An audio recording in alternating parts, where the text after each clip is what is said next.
There's a line that Guy says, Harlem was a place where Black people could thrive, and for a hot second it was that. Yeah. And it feels like this play is like right in that hot second.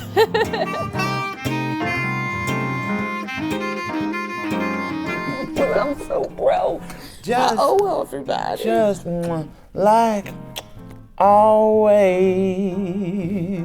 There are times when I read a character and I just immediately feel it inside me. Like I feel that person is in there somewhere. And I felt that when I read Angel and when I read heard the story. that you were playing it, I was just like, you're like, God, why? Yes. Like someone should have consulted me, right? It's noon, sweetie. What? Are you kidding? Oh, God. Oh, I feel like hell. You look pretty bad, too. Thanks. I had never read something where it was literally Black people just living and being friends and having fun and loving each other. Even talking about it makes me emotional because how often do we get to see that on stage? You have 4 such tight-knit friends and then obviously this arrival of this guy from the south. But what's so interesting is they all have such a different journey to go on, and they've all got such different fights and aspirations and dreams, and the way that they care for each other is so beautiful. The thing I've been thinking a lot about when planning for the play and also now we're making it is dreams, because I think that, again, just seeing Black people dreaming, what does that look like to dream? What does that feel like to dream? What does that sound like to dream? And even the danger in dreams too, you know? We're living in 1930 in this play, and to dream was not always safe. Well, you can always come to Paris with me. Yeah, sure I can. No, I'm serious. I know you are, but you being serious doesn't pay the rent. For a play that has such heavy themes in it, you guys have such a joyful room. It's such a treat to come in. It's like impossible not to. With my director hat on it, that room is so joyous. We are creating the friendships that are in the play. Yes. You know what I mean? That's so true. This is completely, it feels effortless.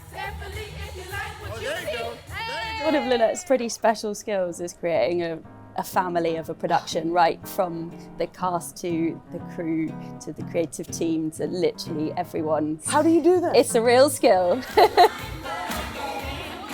Specifically 1930s Harlem and the joy. It made me think about the scene we were working on yesterday with you and Giles, where they get dressed up. And then it made me think about the clothes. Yes. Which I just think we should mention. Oh my goodness. Because there's a few costumes there's in a this few show. costumes. What was it yesterday? Yeah. Yesterday morning I came in and had my second costume fitting, and you remember I put on the dress and I turned around and I looked in the mirror and they had to get me tissue because I just started crying. And then Frankie was like, "Are you okay? What's wrong?" I've never worked on a production where the costume designer is also the set designer.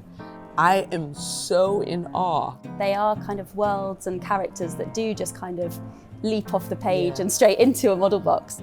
What we were really keen for the space to be able to do was show this notion of dreams, a space that can kind of expand and contract from sort of realism and naturalism into something that is much more sort of expansive.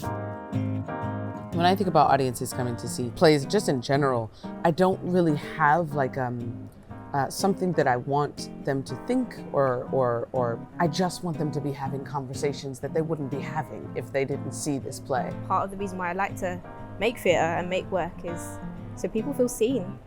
And this play really does that. And I don't know why I'm not supposed to look at the camera. There you go. So people feel seen. But yeah, and I think this play does that. And even if it's just one person in the hundreds of people hopefully that come to see it that feel seen, then we've done our job. Yeah, I completely agree. I mean, I think about myself as a little girl, what it meant for me to see people who looked like me on screen, on stage. Seeing that helped me dream. I love you. I love you too, sweetie. This has exceeded all of my expectations. I mean, it's truly overwhelming. I feel like I'm walking on clouds sometimes. I truly, truly do. This is just the love it, isn't it? It is revolting. Yeah.